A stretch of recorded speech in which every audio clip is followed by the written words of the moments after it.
Alright, nerds. Time to talk about the best horror show on television. This is Channel Zero. Channel Zero is the brainchild of former Hannibal writer Nick Antosca, and its premise is pretty simple.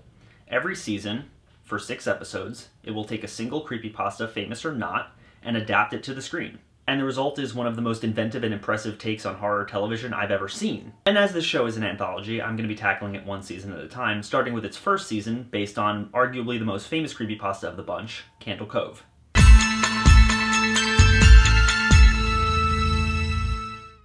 You guys remember Cove? That show gave me the worst nightmares.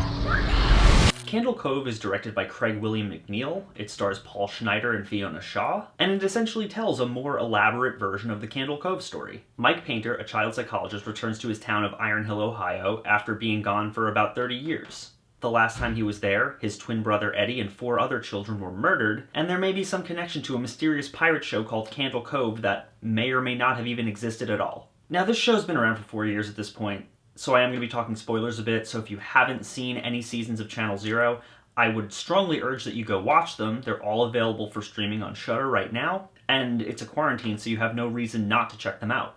Pretty much from the first scene, I knew that Channel Zero was going to be something special, and I was not wrong. Right from the jump, there's this distinct feeling of apprehension and wrongness that never goes away. The entire air of every single scene is weighed down by this intense and melancholic weight that, when combined with some of the uncanny and off-putting imagery, leaves you feeling like you're watching someone's nightmare. There's an otherworldly feeling to the whole season where, between its surreal visuals, its editing, and its subject matter, a lot of which revolves around dead kids, makes you feel like you're watching something that you shouldn't be watching. There are too many characters to go through, but the one I really want to highlight is Fiona Shaw as Marla, Mike's mom. This woman steals the show, and she's not even the lead. Shaw is a fantastic actor, and her performance here hits all the right notes. The pain of losing her son, the conflict and sorrow of realizing that her other son was responsible, while still wanting to follow her motherly instincts and work with him to protect all the other children who are at risk. She plays the role so well, and oftentimes when I look back on season 1, Marla's the character I remember the most.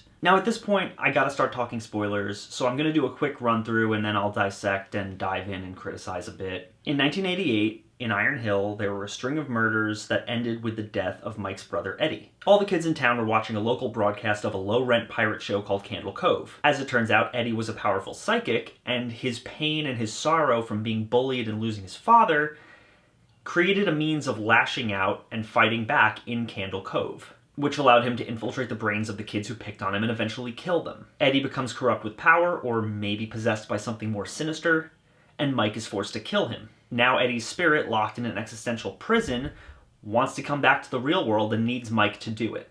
Oh, and without a physical body, he's forced to manifest himself as a humanoid child made entirely out of teeth. Now that sounds like a lot, I know, and some of you who read the original story are probably scratching your heads being like, "What? Lee, that wasn't in the original story."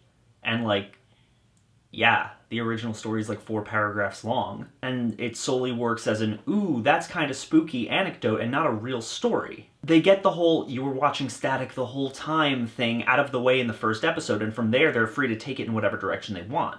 And they use that to move on to telling an actual story, with the creepypasta serving as sort of a writing prompt. So now, what is it about this show that makes it work so well?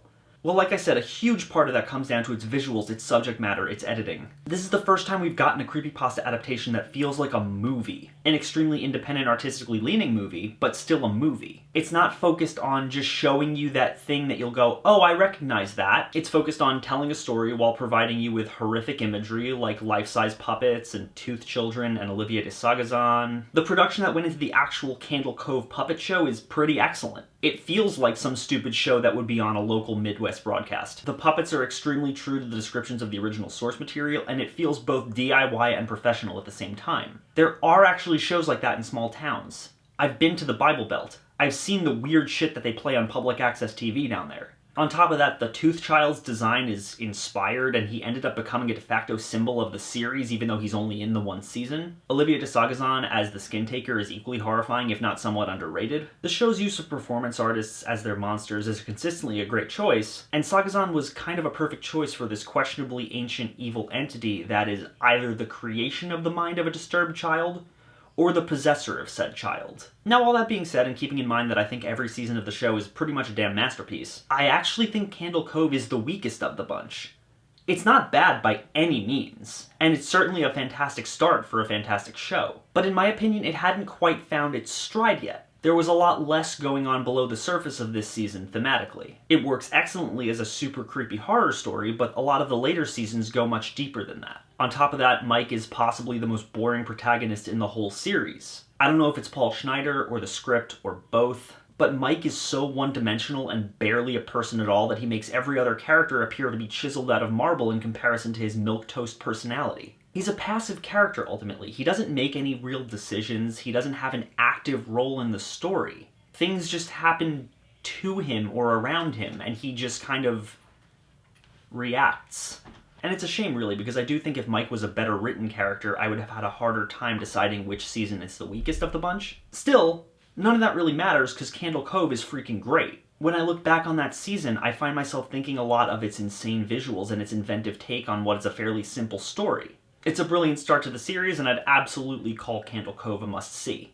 If you're a fan of teeth and pirates and kids murdering and being murdered, I'd recommend checking out the whole first season. It's all available for streaming on Shudder, as well as all the following seasons. Give it a watch. You have no reason not to. As always, guys, thank you so much for watching. If you like this channel and you want to see more, click down there, like, comment, subscribe. There's a Patreon link down in the description if you want to be like any of these cool people right here. I could really use the help right now. Quarantine is taking a huge effect on my financial situation, so even $1 would help. I'd really appreciate it. There's all sorts of cool new reward tiers, anything from access to my private Discord server to me sending gifts right to your door once a month. If any of that interests you, please consider donating. I'd appreciate it a lot. But even if you don't, thank you so much for watching anyway, and I'll see you all very soon. Welcome to Canada.